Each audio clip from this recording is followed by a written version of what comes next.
Steve's voice cracks, thick with worry. He brushes a stray strand of hair from Kira's forehead. Her breathing shallows, her grip on his hand loosens. Peter, I need to talk to General Thompson. Now. This is beyond us. He rises stiffly, the weight of the situation pressing down on him. Peter nods grimly, understanding etched on his face. Steve strides out of the infirmary. The fluorescent lights of the corridor stark against the encroaching darkness outside. General, I need your help. It's about Kara. What seems to be the problem, soldier? It's Paul Grant. He's involved somehow. I need his location. Grant, that's a complicated request. It will take time. What makes you think he's involved? He said he'd have her, that he wouldn't stop until. We need to put Kara in a medically induced coma until Grant is in custody. Soldier, that's a drastic measure. Are you suggesting? Is she his siren? Yes, sir. I believe she is. Very well, soldier. I'll see what I can do. I'll keep you posted. But understand, this isn't a guarantee. Relief washes over Steve, quickly followed by a fresh wave of anxiety. He returns to the infirmary.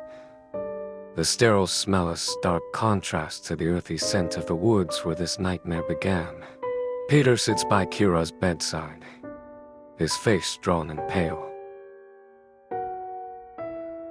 You have to put her under, Peter, until Grant is brought in. I agree. It's risky, but it might be our only option. I'll prepare the sedative. Kira stirs, her eyes fluttering open. A flicker of confusion crosses her face. Steve, what's happening? Marshmallow Girl, we need to put you to sleep for a little while, okay? Just until we figure things out. It's for your own safety.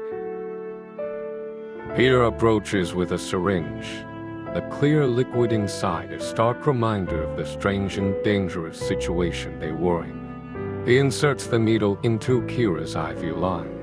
Steve holds her hand, murmuring reassurances as her eyelids droop and she drifts into a medically induced slumber. Let's hope this works, Steve. For all our sakes.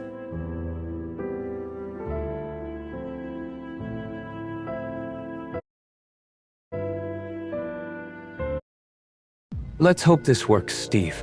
For all our sakes. The low hum of the medical equipment fills the sterile room, a constant reminder of Kara's precarious state. Debbie sits beside Jeremy, her hand resting on his. Both lost in worried silence. Steve paces restlessly, his boots tapping a soft rhythm against the polished floor. I need some air. Yeah, all right. We'll be here. Steve pushes open the heavy infirmary door, the squeak of its hinges echoing in the quiet hallway. The antiseptic smell clings to him, a stark contrast to the earthy scent of the woods. He walks towards the window, staring out at the grey Canadian sky. Miles away, in Winnipeg, a different kind of storm is brewing. There's a D program nearby. 4 special needs individuals. The opulent suite of the Fairmont Hotel feels suffocating. Sunlight streams through the large windows, illuminating the dust motes dancing in the air. Hall reclines on a plush velvet sofa, a sinister smile playing on his lips. Excellent. A vulnerable target. Just what we need to lure Steve and his Marshmallow Girl. This will be perfect leverage. He won't dare defy me. Not when so many lives are at stake. Arrange it, Alex. Discreetly, We don't want to alert the authorities. Yet? Paul's words hang in the air, heavy with unspoken menace. Alex swallows hard, a knot of unease tightening in his stomach. Yes, sir. Right away, sir. Hello? Yes, it's me. I need a favor. A big one. The dial tone hums in his ear, each beep amplifying the weight of the task ahead. He knows what he has to do. He has been told that he is responsible for securing the target. But a nagging voice whispers doubts he can't ignore. The line clicks, a voice answers on the other end, pulling Alex deeper into Paul's dangerous game.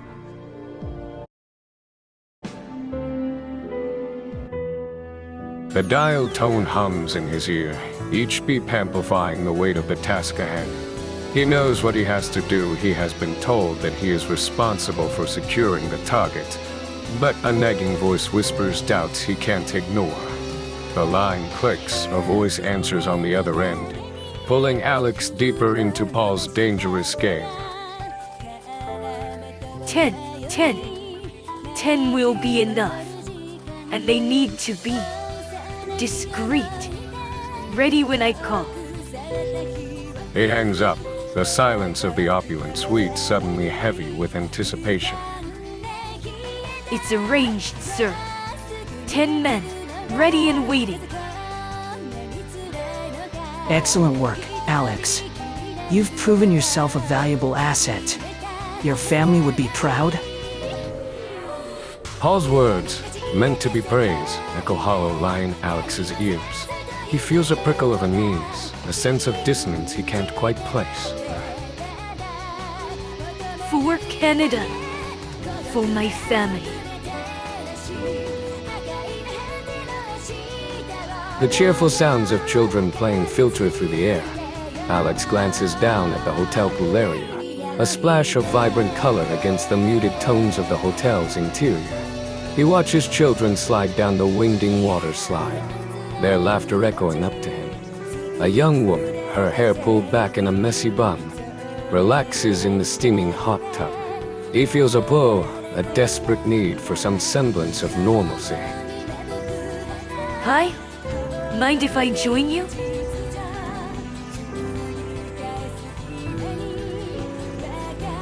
Not at all. It's big enough. I'm Alex. Is that your? Little brother. He's having a blast. Where are you visiting from? British Columbia. You. Alberta. Beautiful place. Though those mountains give me a panic attack every time I drive through them. You could always go through the States. Avoid the mountain passes altogether. Yeah. One way to do it.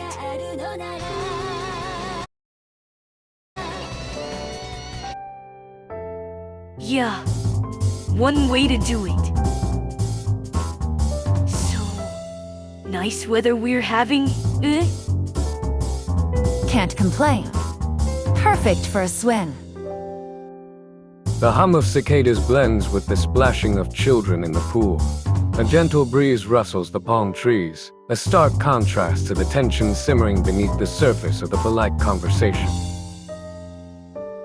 You know, I've been thinking a lot about Canada's true potential. Oh, and what potential would that be? You know, getting back to our roots. Common sense. No cults. No fake queens in Alberta. Just good old Commonwealth. What do you think? Common sense sounds good to me. Don't drown, Leo. Miles away, in a dimly lit room, Paul Grant watches a screen displaying Kira softly singing I'm Yours by Jason Mraz. He sits alone in the penthouse, a space he envisions as her gilded cage. Soon, My marshmallow girl. Soon? The lyrics echo in the empty room, a soundtrack to his obsessive fantasies. He imagines her singing only for him, her will bend to his desires.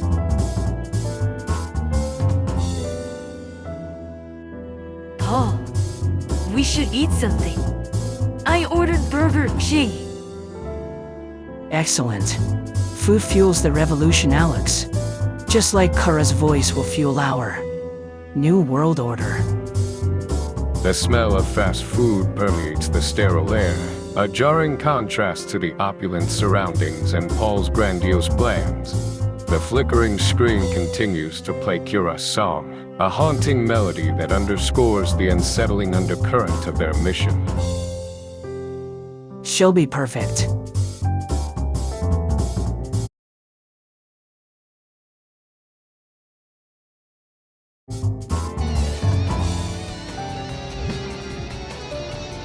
She'll be perfect. Paul finishes his burger.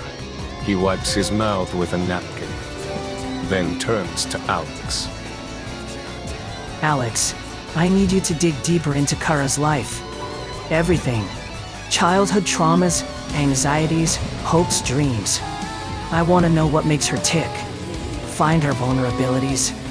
We need leverage. Right away, Paul. Anything specific you're looking for? Control, Alex. It's all about control. We control the narrative, we control the information, and ultimately, we control Kara.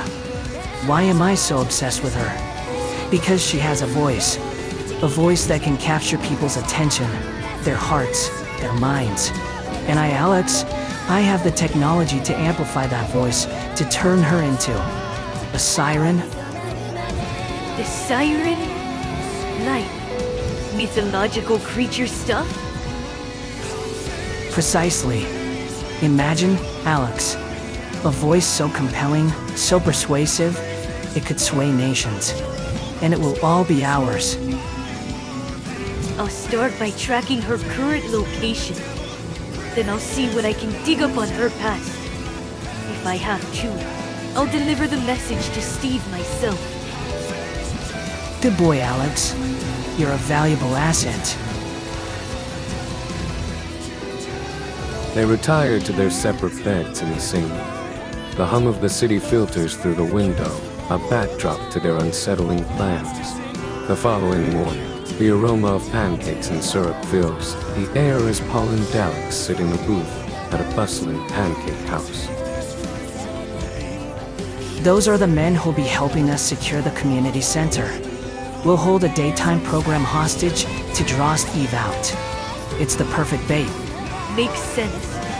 High visibility, lots of potential for chaos. After breakfast, they split up. Paul heads to the community center to finalize the arrangements, while Alex drives towards the abandoned warehouse, where he believes Steve is hiding Kira. Tension hangs heavy in the air, a palpable sense of impending conflict. Alex grips the steering wheel, his knuckles white. He isn't sure what he'll find, but he knows one thing: he won't fail Paul.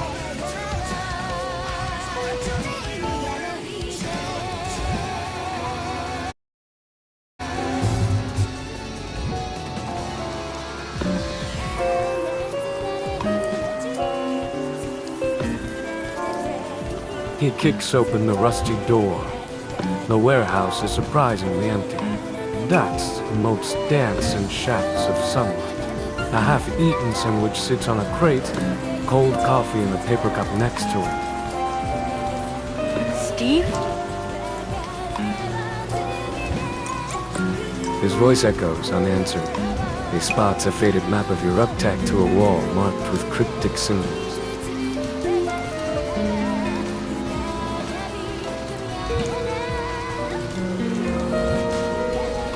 He quickly hides behind a stack of crates, his heart pounding. Tina and Jeremy enter, followed by Steve, who looks haggard. Why are we counting tanks again, Steve? Gotta do something, Jeremy. Kyra. She's in a coma, Jeremy. Oh, I'm sorry, Steve. I had no idea.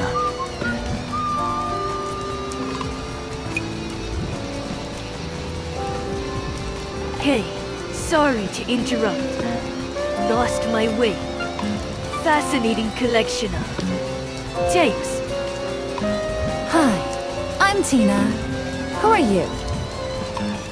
Alex. Always been fascinated by military hardware.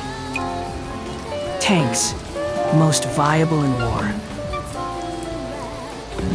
Did you know Leonardo da Vinci designed the first tank? And flying machines too. That's interesting. You're smart.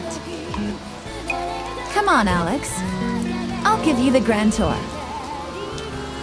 As Tina leads Alex away, he glances back at Steve, who remains slumped against the crate, lost in thought. Alex knows he has his opening, but the weight of his deception sits heavy in his stomach. He wonders if Paul's plan is worth this pain, this destruction.